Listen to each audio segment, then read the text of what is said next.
The grinding battle of attrition in Ukraine refuses to die down. Just days ago, Volodymyr Zelensky stated that Russian President Vladimir Putin is demanding that Ukraine relinquish control of the remaining 30% of the Donetsk region as part of a peace agreement. Zelensky revealed that he became aware of Russia's stance following a conversation with Trump and Special Envoy Steve Witkoff. And then, Trump and Putin met in Alaska, a place that served as a Cold War battleground characterized by missile defense systems, radar stations, and intelligence operations.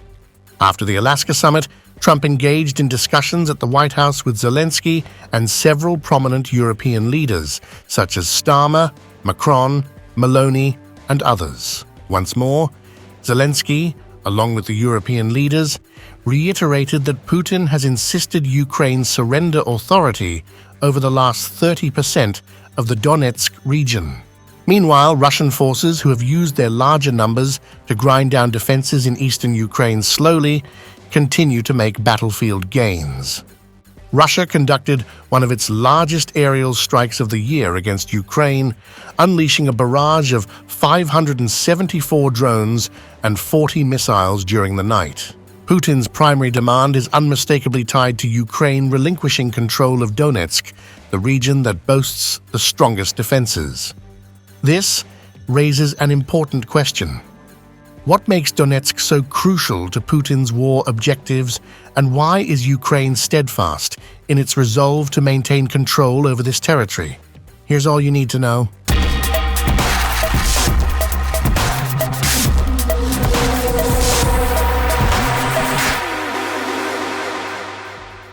Putin aims to acquire the remaining part of Donetsk, currently held by Kyiv, where some of the fiercest fighting is taking place, as a component of an arrangement. If this were to happen, it would effectively grant Russia nearly the entire Donbas region, which represents the eastern industrial core of Ukraine that Putin has desired for a long time. In September 2022, Russia officially annexed Donetsk and Luhansk, the two administrative oblasts that comprise Ukraine's Donbas region. Moscow claims that these areas are now incorporated into the Russian Federation. However, Ukrainians contest this annexation, maintaining control over parts of the region. Battles are still raging in Donetsk, though Luhansk, the other part of the Donbas region, has firmly been under Russian control. Let's take a deep dive into the complexities. As per the Institute for the Study of War, permitting Russian troops to establish themselves along the Donetsk Oblast border would necessitate an immediate and substantial construction of defensive fortifications by Ukrainian forces in the border regions of Kharkiv and Dnipropetrovsk Oblast. Unfortunately, the landscape in these areas is not ideally suited to serve as an effective defensive barrier. In this region, possible Ukrainian defense lines would traverse open fields, while natural barriers like the Oskil and Siversky Donets rivers lie too far to the east to act as effective defensive positions for the Ukrainian forces stationed along the border of Donetsk Oblast. As per think tank analysts, pressuring Ukraine to surrender the rest of western Donetsk Oblast to Russia would enable Russian troops to advance an additional 82 kilometers westward into Ukrainian territory. If Ukraine were to relinquish Lyman in Donetsk Oblast to Russian control, it would create advantageous circumstances for the Russians, potentially allowing them to launch assaults on Ukrainian forces in Kharkiv Oblast, situated on the eastern shore of the Oskil River, amidst a resurgence of hostilities. Along the border of Dnipropetrovsk Oblast, southwest of Pokrovsk, Russian forces maintain only a few strategic positions.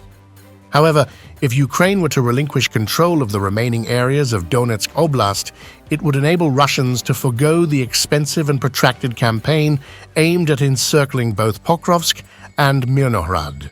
Last but not least, think tank analysts say surrendering the rest of Donetsk Oblast would grant Russian troops better strategic locations to launch assaults into Dnipropetrovsk Oblast. So who would end up with Donetsk and the wider Donbas region, Putin or Zelensky? For now, the Donetsk puzzle remains unsolved.